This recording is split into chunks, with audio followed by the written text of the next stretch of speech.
അപ്പൊ സർവത്ര ഇപ്പൊ ഇവിടെയും പറഞ്ഞു നാമരൂപ ഉപാധി സംയുക്തം അവിദ്യ ഉദ്രിക്തം എവിടെയൊക്കെ ഇത് അവിദ്യ കൊണ്ട് പ്രതീതമാകുന്നു പറയുന്നു. സംസാരം, അത് ബന്ധനം, അത് ജന്മജന്മാന്തരമായ ബന്ധനങ്ങളാണ്. ഇങ്ങനെയെല്ലാം എടുത്തും അവിദ്യയെ കൂട്ടുപിടിക്കുന്ന എവിടെയോ അവിദ്യ കൊണ്ടാണെന്ന് പറഞ്ഞാൽ അതിന്റെ താല്പര്യം എന്താണ്? ഇത് പരമാർത്ഥമല്ല, വിദ്യ ഇതില്ലാതായിത്തീരുന്നതാണ്. സഹജമായ വിദ്യയിൽ അതില്ലാതായിത്തീരുന്നതാണ്. സഹജം, വിദ്യ സഹജമാണെങ്കിൽ പിന്നെ എന്തിനാ വാക്യത്തിന്റെ ആവശ്യം? സഹജമായ ഒന്നിന് പുറമേ ഒന്നിന്റെ ആവശ്യമില്ലല്ലോ. ഉപദേശമാണെങ്കിൽ വാക്യം പിന്നെ ഇതിനെന്ത് ചെയ്യാനാണ്? സഹജമാണെങ്കിൽ അത് ഇത്രയേ ഉള്ളൂ. അവിദ്യ ഉദ്രിക്തം, അവിദ്യയാൽ ഇതെല്ലാം പ്രതീതമായിരിക്കുന്നു. അത് പരമാർത്ഥമല്ലെങ്കിലും അത് ഉദ്രിക്തമായി, പ്രകടമായി.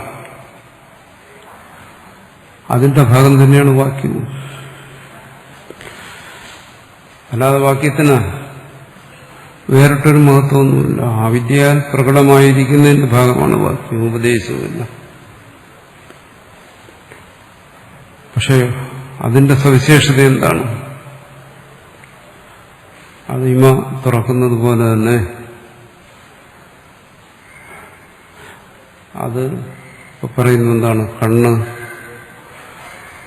പ്രകാശത്തെ പ്രകാശിപ്പിച്ചു എന്ന് നമ്മൾ പറയും. നമ്മൾ സാധാരണ പറയും പ്രകാശത്തെ പ്രകാശിപ്പിക്കുക എന്ന് പറയുന്നൊരു കർമ്മം കണ്ണിലുണ്ടോ? ഇല്ല. എന്തുകൊണ്ട്? ചക്ഷു എന്ന് പറയുന്നത് സ്വയം തൈജസ്സമാണ്, അത് പ്രകാശമാണത്.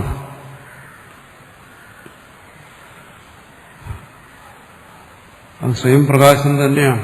പിന്നെ പ്രകാശത്തെ പ്രകാശിപ്പിക്കുക എന്ന് പറഞ്ഞാൽ വെറും ആലങ്കാരികമായൊരു ഒരു പ്രയോഗം, ഒരു ശബ്ദ ആഡംബരം എന്ന് പറയും. അതിക്കവിഞ്ഞൊന്നുമില്ല. എന്തുകൊണ്ട്? സ്വയം തൈജസ്സമായിരിക്കുന്ന, സ്വയം പ്രകാശമായിരിക്കുന്ന കണ്ണിന്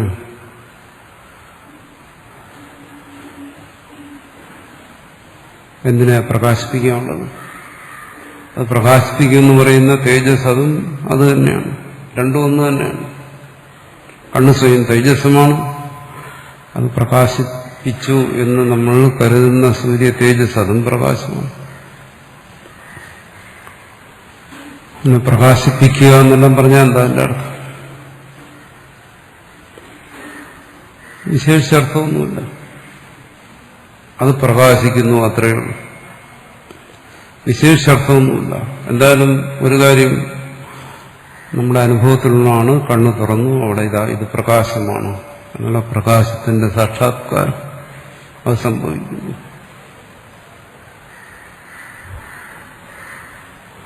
അത് നമ്മുടെ അനുഭവത്തിലുള്ള കാര്യമാണ്. പിന്നെ അതെങ്ങനെ സംഭവിക്കുന്നു? കണ്ണെന്താണ്? തൈജസ്സമാണോ? സൂര്യൻ എന്താണ്? ഇത് നമ്മൾ ചിന്തിക്കാറില്ല. ചിന്തിക്കാതെ നമ്മൾ പ്രയോഗിക്കും. എന്താണ്? ആ കണ്ണ് ആദിത്യനെ പ്രകാശിപ്പിച്ചു എന്ന് പറയും.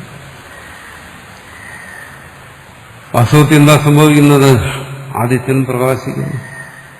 ആദിത്യന്റെ തന്നെ ആ തേജസ് അത് തന്നെ കണ്ണായി ചക്ഷു രൂപത്തിലിരിക്കുന്നു. അവിടെ സംഭവിക്കുന്നത് എന്താണ്? കേവലമായ പ്രകാശം. എന്തുകൊണ്ട്? ആദിത്യന് സ്വയം ഇരളായിരിക്കാൻ കഴിയില്ല. പ്രകാശസ്വരൂപനായ ആദിത്യന് പ്രകാശമായിരിക്കാനേ കഴിയും. കണ്ണ് ഇത്രയും കാലം അടഞ്ഞിരുന്നു. അത് അവിടെ പറയുന്നത് അടഞ്ഞിരുന്ന കണ്ണ് തുറന്നു, പ്രകാശം വന്നു, കണ്ണ് പ്രകാശിപ്പിച്ചു എന്നെല്ലാം പറയുന്നു. അതൊന്നും സത്യമാണ്. കണ്ണ് തുറന്നു, ആദിത്യൻ പ്രകാശിക്കുന്നു. അവനിവിടെ വാക്യം ശ്രവിച്ചു, തത്വം പ്രകാശിക്കുന്നു. ആ പ്രകാശം സഹജമാണെങ്കിൽ പിന്നെ വാക്യത്തിന്റെ ആവശ്യം എന്തെന്ന്? സഹജമാണെങ്കിൽ പിന്നെ അങ്ങനെയൊന്നും ഉണ്ടാകേണ്ട കാര്യമില്ലല്ലോ. സഹജമായത് അങ്ങനെ ഉണ്ടാക്കാൻ പറ്റും? അഗ്നിയിൽ ഉഷ്ണത്തെ ആർക്കെങ്കിലും ഉണ്ടാക്കാൻ പറ്റുമോ? കഴിയില്ലല്ലോ. അത് സഹജമായിരിക്കുന്ന ഈ ബോധം വാക്യത്തെ ആശ്രയിച്ചെങ്ങനെ പ്രകാശിക്കും? ഇതുപോലെയുള്ളൂ. അത് പ്രകാശിച്ചുകൊണ്ട് തന്നെ ഇരിക്കുകയാണ്. കണ്ണ് തുറക്കുന്നത് പോലെ വാക്യത്തിന്റെ ആവശ്യം എന്തുകൊണ്ടതും അവിദ്യാകാര്യമാണ്. അവിദ്യാകാര്യമായതുകൊണ്ട് പ്രകാശിക്കുന്നില്ല എന്നുള്ള ഈ അനുഭവം അത് അവിദ്യയാണ്, അല്ലെങ്കിൽ അവിദ്യാകാര്യമാണ്. ഇതാ മറ്റു പലതും പ്രകാശിക്കുന്നു എന്നുള്ള ഈ അനുഭവം ഇതും അവിദ്യയാണ്, അല്ലെങ്കിൽ അവിദ്യാകാര്യമാണ്. ഇതെല്ലാം ഇങ്ങനെ സ്ഥിതി ചെയ്യുന്നത് കൊണ്ട് അവിടെ ശബ്ദത്തിന്റെ ആവശ്യമാണ്. വാസ്തവത്തിൽ അത് സ്വയം പ്രകാശിക്കുന്നത് തന്നെയാണ്. ശബ്ദം എന്ത് ചെയ്തു പറയുന്നു? കണ്ണ് സൂര്യനെ പ്രകാശിപ്പിച്ചു എന്ന് പറയുന്നത് പോലെ ശബ്ദം തത്വത്തെ പ്രകാശിപ്പിച്ചു എന്ന് ആലങ്കാരികമായി പറയുന്നു. അത് പ്രകാശിക്കുന്നു അത്രമാത്രം. അല്ല, പ്രകാശത്തെ അത് സൃഷ്ടിക്കുകയല്ല. പ്രകാശം അവിടെ ഉത്പന്നമാകുന്നില്ല. എന്തുകൊണ്ട്? പൂർണ്ണ അതിന്റെ സ്വഭാവമാണ്, സ്വരൂപമാണ് ബോധം, സച്ചിദാനന്ദം എന്ന് പറയാൻ. സത്യജ്ഞാനം അനന്തം ബ്രഹ്മ, വിജ്ഞാനമാനന്ദം ബ്രഹ്മ. അപ്പം അത് എപ്പോഴും പ്രകാശിച്ചുകൊണ്ട് തന്നെ ഇരിക്കുന്നു. അപ്പോൾ എപ്പോഴും പ്രകാശിച്ചുകൊണ്ടിരിക്കുകയാണെങ്കിൽ പിന്നെ വാക്യത്തിന്റെ ആവശ്യം, വാക്യത്തിൽ നിന്ന് ഉള്ള ബോധത്തിന്റെ ആവശ്യം അതിനു വേണ്ടിയിട്ടാണ്. അതാണ് പറഞ്ഞു വരുന്നത്. സർവത്ര അവിദ്യ എന്ന് പറയുന്നത്, അവിദ്യയെ കൊണ്ടുവരുന്നത് സർവത്ര ഈ ബോധത്തിന് അത് നശിക്കുന്നു എന്ന് കാണിക്കാൻ വേണ്ടിയിട്ടാണ്. അപ്പോൾ ഉടനെ അവിടെ കുതിർക്കും വരും. ഉള്ളതല്ലേ നശിക്കത്തുള്ളൂ, ഇല്ലാത്തതിനെങ്ങനെ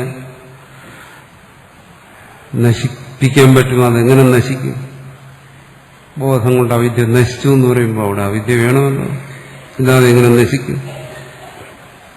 അതുകൊണ്ടാണ് ഇവിടെ അവിദ്യ എന്ന് പറഞ്ഞത്. അതും ശരിയല്ല. എന്തുകൊണ്ടാണ്? ഒരിക്കലും ബോധം കൊണ്ട്, അറിവ് കൊണ്ട് നശിക്കുന്ന ഒന്നല്ല അവിദ്യ.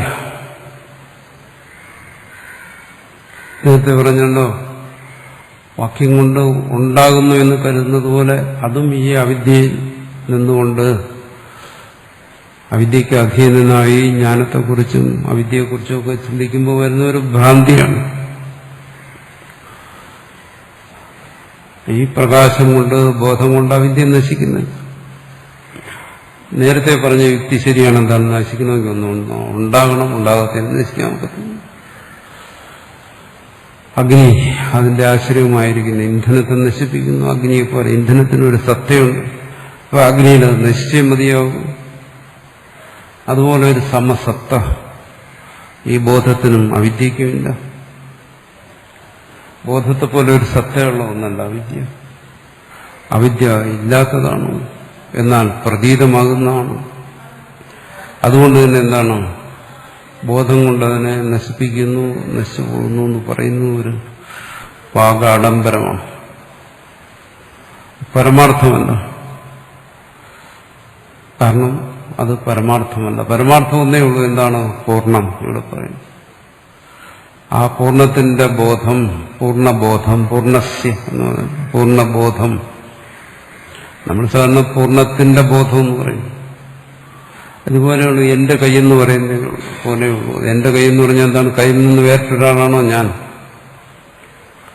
എന്റെ കാലെന്ന് പറഞ്ഞാൽ കാലിൽ നിന്ന് വേറിട്ടൊരാൾ ഞാൻ ഉണ്ടായിട്ടാണോ അത് പറയുന്നത്? എന്റെ പശു എന്ന് പറയും പോലെയാണോ? അല്ല. എന്റെ കൈയും എന്റെ കാലും എന്ന് പറയുമ്പോൾ ആ കൈയും കാലും എല്ലാം ഞാനാണ്, അതുകൂടെ ചേർന്നാണ് ഞാൻ എന്നാണ് അങ്ങനെ പറയുന്നു. ഇവിടെയും പറയുന്നു പൂർണ്ണസ്യ.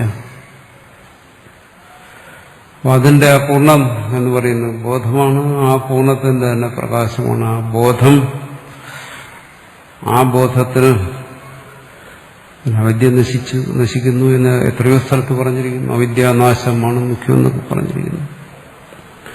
അതിന്റെ താല്പര്യം എന്താണ്? അവിദ്യ എന്ന് പറയുന്ന ഒരു വസ്തു ഉണ്ടായിട്ട് നശിച്ചു എന്നുള്ളതല്ല. സർവത്ര അവിദ്യ കൊണ്ടുവരുന്നത് നാശത്തിന് വേണ്ടി എന്ന് പറഞ്ഞാൽ എന്താ എന്റെ താല്പര്യം? ആ ബോധത്തിൽ അവിദ്യ പരമാർത്ഥമല്ല എന്ന് ബോധിക്കുന്നു. അതിനു വേണ്ടിയിട്ടാണ്. അതാണ് അവിദ്യാനാശം. അവിദ്യ പരമാർത്ഥമല്ല എന്ന് ബോധിക്കുക. അതാണ് ബോധം എന്ന് പറയുന്നത്. അവിദ്യ പരമാർത്ഥം അല്ല എന്ന് ബോധിക്കുക എന്ന് പറഞ്ഞാൽ അവിദ്യ, പിന്നെ അത് പരമാർത്ഥമല്ല എന്നുള്ള ബോധം, അങ്ങനെ ഒരു ഭേദത്തിലല്ല പറയുന്നു. ബോധത്തിന്റെ സ്വഭാവം തന്നെ അതാണ്. എന്താണ്? അവിദ്യ പരമാർത്ഥമല്ല എന്നാ.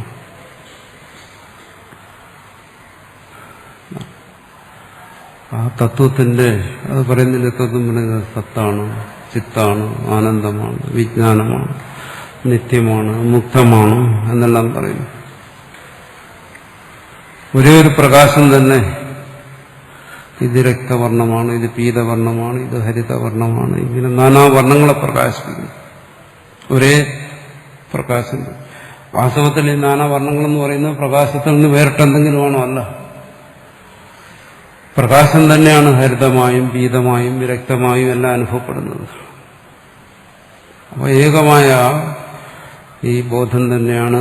അതിനെ തന്നെ സത്വം എന്ന് പറയുന്നു, ആനന്ദം എന്ന് പറയുന്നു, നാനാതരത്തിൽ പറയുന്നു, നിത്യമെന്ന് പറയുന്നു, മുക്തമെന്ന് പറയുന്നു. ഒരേ പ്രകാശം തന്നെ രക്ത പീത ഹരിത കപിശ നാനാ വർണ്ണങ്ങളിൽ അനുഭവപ്പെടുന്നത് പോലെ ഒരേ ബോധം തന്നെയാണ്, ഒരേ അറിവ് തന്നെയാണ്. ആ അറിവിൽ അവിദ്യ നശിക്കുന്നു എന്ന് പറഞ്ഞാൽ എന്താണ്? അതുവരെ, അങ്ങനെ ഒരു അറിവുണ്ടാകുന്നത് വരെ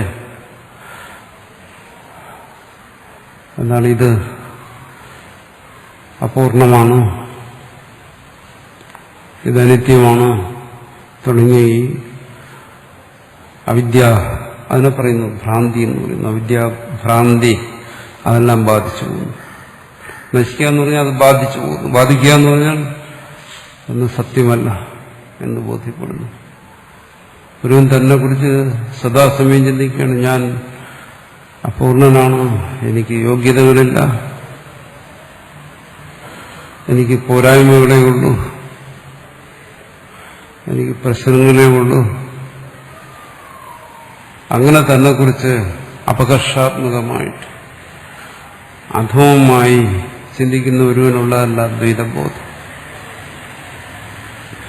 അങ്ങനെയുള്ള മറ്റെന്തെങ്കിലും സാധ്യസാധനങ്ങളുടെ ഊരാക്കൊടുക്കുക, അതിൽപ്പെട്ടു പോകും. സാധ്യസാധനങ്ങളിൽ മുഴുകിയിരിക്കുന്നവനൊരിക്കലും സാധ്യസാധനങ്ങളിൽ നിന്നും മോചനമില്ല. അവൻ അതിൽ തന്നെ കുടുങ്ങി കിടക്കത്തേ ഉള്ളൂ. അപ്പൊ ആ ദ്വൈതബോധത്തിൽ അങ്ങനെ സാധ്യം സാധനം എന്നുള്ള ഭേദബുദ്ധിയോടുകൂടി ചെയ്യാനോ നേടാനോ യാതൊന്നും തന്നെ ഇല്ല. അതിൽ നിന്നവൻ മുക്തനാണ്. ഇവിടുത്തെ ഏറ്റവും വലിയ കുരുക്കെന്ന് പറയുന്നത് ഇതാണ്. ഒരുവൻ സ്വയം തന്നെ സാധനങ്ങളിൽ ബന്ധിക്കുക, ഒരുവൻ സ്വയം തന്നെ സാധ്യങ്ങളെക്കുറിച്ചുള്ള സങ്കല്പങ്ങളെ നിലനിർത്തുക. സാധ്യം എന്ന് പറയുന്നത് അവാസ്തവമാണ്, അവിദ്യാകാര്യമാണ്. അതുകൊണ്ട് തന്നെ അത് മുക്തി തന്നെ ആയാലും ശരി, കേവലം സങ്കല്പമാണ്. അത് എന്താണ്? ഈ സാധനങ്ങളിൽ ഒരുവനെ മുന്നോട്ട് നയിക്കുന്നതിനുള്ള കേവലം പ്രതീക്ഷ മാത്രമാണ്. അതിൽ മുഴുകിക്കിടക്കുന്ന ഒരു രീതിയാണ് ഇവിടെ പറയുന്നത് അവിദ്യയുടെ ബാധയെക്കുറിച്ചാണ്. അതെന്താണ്? ഇതൊന്നും പരമാർത്ഥമല്ല എന്ന് ബോധിക്കുക. ഇത് പരമാർത്ഥമല്ല എന്ന് ബോധിക്കുന്നവൻ പിന്നെ ഇതിൽ വന്ന് കുരുങ്ങുന്നില്ല. അതാണ് അവിദ്യാനാശം എന്ന് പറയുന്നത്. അപ്പൊ അവിടെ എന്താ അവശേഷിച്ചത്? എന്താ നമ്മൾ പറഞ്ഞത്? പരമാർത്ഥമല്ല എന്ന് ബോധിക്കുക. പരമാർത്ഥമല്ല എന്ന് ബോധിക്കുക എന്ന് പറഞ്ഞാൽ ശേഷിക്കുന്നത് എന്താണ്? ബോധം. എന്തിനെ കുറിച്ചുള്ള ബോധം? പരമാർത്ഥത്തെക്കുറിച്ചുള്ള ബോധം. എന്താണ് പരമാർത്ഥം? അതാണ് പറഞ്ഞു, യദ്ദേവ ഇഹ തദമുത്ര യദമുത്ര തതന്നിഹ തത്സർവം അഭവത്. ആ പരമാർത്ഥം തന്നെയാണ് സർവവുമായി പ്രതീതമായിരിക്കുന്നത് ഈ ബോധം. ഇവിടെ പിന്നെന്താ? ഉപായങ്ങൾ ഇവിടെ പിന്നെ എന്താ ലക്ഷ്യമായിരിക്കുന്നത്? ഉപായം, ഉപേയം എന്ന് പറയുന്ന ഭേദമേ ഇവിടെ നഷ്ടപ്പെട്ടിരിക്കുന്നു. അതാണ് ആ പരമാർത്ഥ ബോധം. ആ പരമാർത്ഥ ബോധം മാത്രമേ ഒരുവന് നിത്യവിശ്രാന്തിയെ കൊടുക്കത്തുള്ളൂ. അതാണ് ജീവൻ മുക്തി എന്ന് പറയുന്നത്. ഈ ബോധത്തിന്റെ സവിശേഷത അതാണ്. പ്രകാശത്തിന്റെ സവിശേഷതയാണ്. അതിനെ ചുറ്റിപ്പറ്റിയിരിക്കുന്ന എല്ലാ അന്ധകാരത്തെ അത് മാറ്റും. അല്ലെങ്കിൽ പിന്നെ പ്രകാശമൊന്നുമില്ല. അതുപോലെ ഇവിടെ സാധ്യം, സാധനം എന്ന വിഷയങ്ങളെക്കുറിച്ചുള്ള എല്ലാ ബോധക്കേടുകളെയും ബോധം മാറ്റും.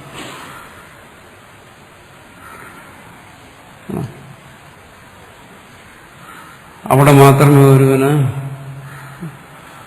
നിത്യവിശ്രാന്തി എന്ന് പറയുന്നത് ബോധത്തിലേ സംഭവിക്കത്തുള്ളൂ. മറ്റുപായങ്ങളിലൂടെ ഇന്ന് സംഭവിക്കത്തില്ല.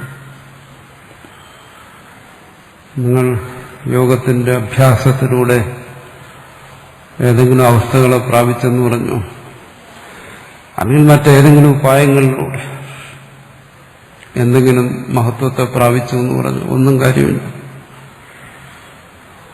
അതുകൊണ്ടാണ് എന്താ ഇവിടെ പറഞ്ഞു വരുന്നത്? അവിദ്യാശബ്ദം ഉപയോഗിക്കുന്നു. അവിദ്യ ഉദ്രിക്തം. എന്തിനു വേണ്ടി? ഇതെല്ലാം ബോധം കൊണ്ട് പരമാർത്ഥമല്ല എന്ന് ബോധിക്കത്തക്കതാണ് എന്ന് മനസ്സിലാക്കി തരാൻ വേണ്ടി. അതാണ് മുഖ്യമായ കാര്യം.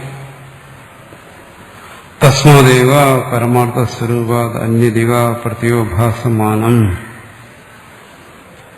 പറയുന്നു. ഇവിടെ പറഞ്ഞ പൂർണ്ണം മുമ്പ് ഇത് വന്നിട്ടുണ്ട്.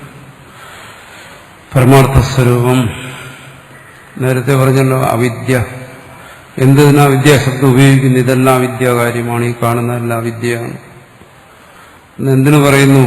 പറയുന്നു അന്യദിവ പ്രത്യോഭാസമാണ്. അത് ബോധിപ്പിക്കാൻ വേണ്ടി. അന്യം പോലെ, പരമാർത്ഥം അല്ലാത്തതുപോലെ, അപൂർണം അല്ലാത്തതുപോലെ നമ്മളിൽ ഒരുപാട് പോരായ്മകളെ ആരോപിക്കുകയാണ് വാസ്തവത്തിൽ. സ്വയം പൂർണ്ണസ്വരൂപനായിരുന്നിട്ട് പറയുന്നു ഞാൻ ബുദ്ധിയില്ലാത്തവനാണ്, കഴിവില്ലാത്തവനാണ്, പാപിയാണ്, ഒരുപാട് പോരായ്മകളുള്ളതാണ്, ഇനി എനിക്ക് ഒരുപാട് ജന്മങ്ങൾ വേണം, ഒരുപാട് സാധനങ്ങൾ അനുഷ്ഠിക്കണം, ഒരുപാട് അവസ്ഥകളെ കടക്കേണ്ടതുണ്ട്. എല്ലാം എന്താണ്? അന്യത് ഇവ പ്രത്യവഭാസമാനം, കേവലം പ്രതീതമാകുന്ന കാര്യങ്ങളാണ്. അന്ധകാരത്തെ കണ്ടിട്ട് പിന്നെ അതിനെ പിശാചിനെ കാണുന്നത് പോലെയാണ്. കേവലം അന്ധകാരത്തെ മാത്രം ആശ്രയിച്ചിരിക്കുന്ന പിശാചിനെ ഭയക്കുന്നു, പ്രേതബാധയ്ക്ക് വേണ്ടി പ്രതിവിധി ചെയ്യുന്നു. എല്ലാം എന്താണ്? അന്ധകാരം സൃഷ്ടിച്ചതാണ്. അതുപോലെയാണ് സംസാര നിവൃത്തിക്കുള്ള 4 ഉപായങ്ങളെക്കുറിച്ച് ചിന്തിക്കുന്നത്. പല അഭ്യാസങ്ങൾ ചെയ്യുന്നു, ജപിക്കുന്നു, തപിക്കുന്നു, എന്തെല്ലാം ചെയ്യുന്നു.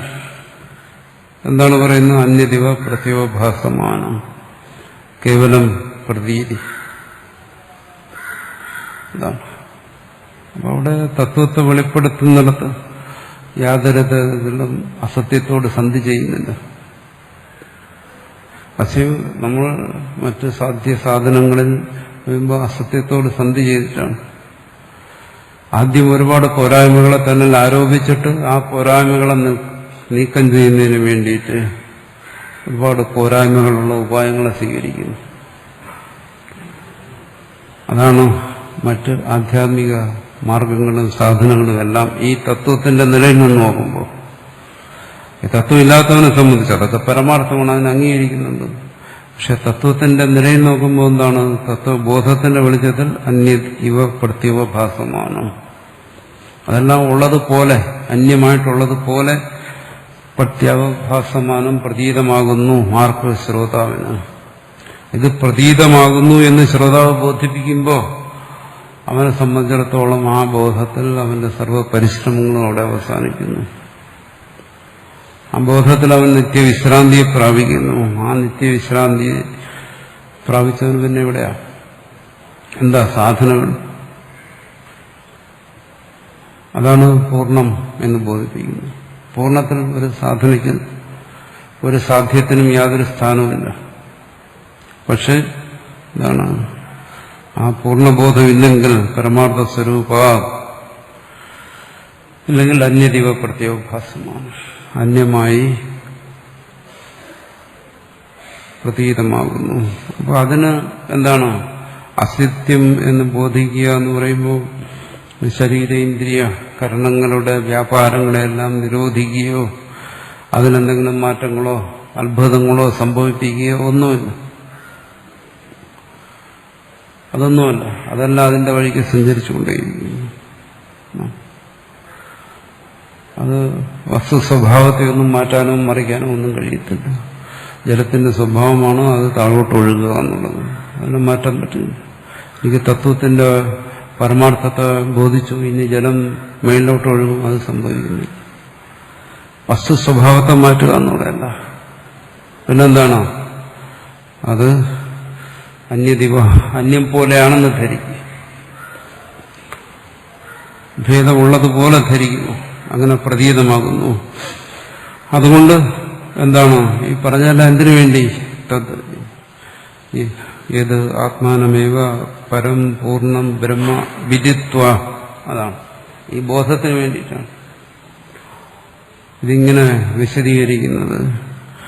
ശ്രോതാവിൽ ആ പരമാർത്ഥത്തിന്റെ ബോധം ഉദയം ചെയ്യുന്നതിന് വേണ്ടിയിട്ടാണ്. അല്ലെങ്കിൽ ശരി, അങ്ങനെ ഒരു പരമാർത്ഥ ബോധം നിൽക്കുന്ന തടസ്സങ്ങൾ എന്താ? പരമാർത്ഥ ബോധത്തിന് വരുന്ന തടസ്സം മറ്റു തടസ്സമൊന്നുമില്ല. പരമാർത്ഥ ബോധത്തിൽ പുറമേ നിന്നൊരു തടസ്സം വരാൻ പാടില്ല. ആ തടസ്സങ്ങളെന്ന് പറയുന്നത് ഈ ബോധത്തിന്റെ തന്നെ ഭാവങ്ങളാണ്, വിഭിന്ന ഭാവങ്ങൾ. വേറെ തടസ്സം അതി വരത്തില്ല എന്നർത്ഥം. എന്താണ് ബോധത്തിന്റെ ഭാവങ്ങളെന്ന് പറയുന്നത്? ആ ബോധം തന്നെ മറ്റു രൂപത്തെ പ്രാപിച്ചിരിക്കുന്നു. ബോധം തന്നെ ബോധമില്ലായ്മ എന്നുള്ള രൂപത്തെ പ്രാപിച്ചു. ആ ബോധം തന്നെ വിപരീത ബോധത്തെ പ്രാപിച്ചു. ആ ബോധം തന്നെ വികല്പബോധമായി. ഇതെല്ലാം ഈ അറിവ് തന്നെ നാനാരൂപങ്ങളെ പ്രാപിച്ചിരിക്കുന്നതാണ്. അപ്പൊ അതിന്റെ പരിഹാരമാണ് ബോധത്തിലൂടെ സാധിക്കുന്നത്. അത് ഈ നാനാരൂപത്തെ പ്രാപിച്ചിരിക്കുന്നത് ബോധത്തിന്റെ വാസ്തവരൂപമല്ല, അവാസ്തവമാണ്. അതുകൊണ്ട് തന്നെ അവിദ്യ എന്ന് പറഞ്ഞ് അതിന്റെ നാശം എന്ന് പറഞ്ഞാൽ എന്താണ്? അത് അവാസ്തവം ഒന്ന് ബോധിക്കുക, അത്ര തന്നെ. അല്ലാതെ ഒന്നുമല്ല. ഇരുളിനെ നമുക്കൊരിക്കലും ഒരു വസ്തുവായി ബോധിക്കാൻ കഴിയത്തില്ല. പിന്നെന്താ പരമാവധി ബോധിക്കാന്നുള്ളത്? അത്രയുള്ളൂ. പ്രകാശമില്ല, അത്രയേ ഉള്ളൂ. അപ്പൊ ബോധമില്ലായ്മ എന്താണ് നമ്മൾ ബോധിക്കുന്നത്? അത് പൂർണ്ണബോധമല്ല. ഇത്രയും ബോധിക്കാൻ പറ്റും. അധികം അതിനെ സംബന്ധിച്ചൊരു ബോധം അങ്ങനെ ഒന്നില്ല. ഇരുളിനെ എങ്ങനെ ബോധിക്കും? എന്ത് വസ്തുവായി ബോധിക്കും? വെളിച്ചമില്ല, അത്രയേ ഉള്ളൂ. പരമാവധി അതിനെക്കുറിച്ച് അറിയുന്നതാണ്, അത് വെളിച്ചമില്ലായ്മയാണ്. അതുപോലെ തന്നെ അപൂർണത എന്ന് പറയുന്നത് എന്താണ്? ഇതെല്ലാം പൂർണ്ണതയുടെ ബോധമില്ലായ്മ, അത്രയേ ഉള്ളൂ. മറ്റൊന്നുമില്ല. സംസാരം എന്ന് പറയുന്നത് എന്താണ്?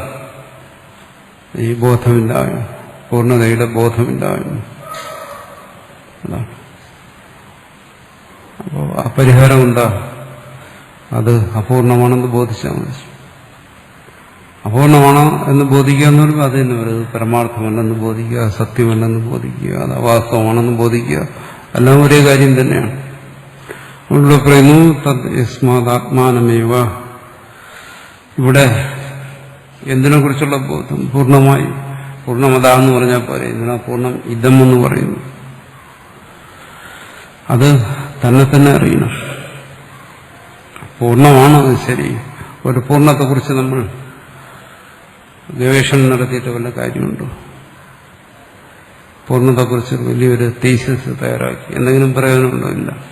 ആത്മാനമേവ, തന്നെ അത് അറിയുക, അതാണ് മുഖ്യം.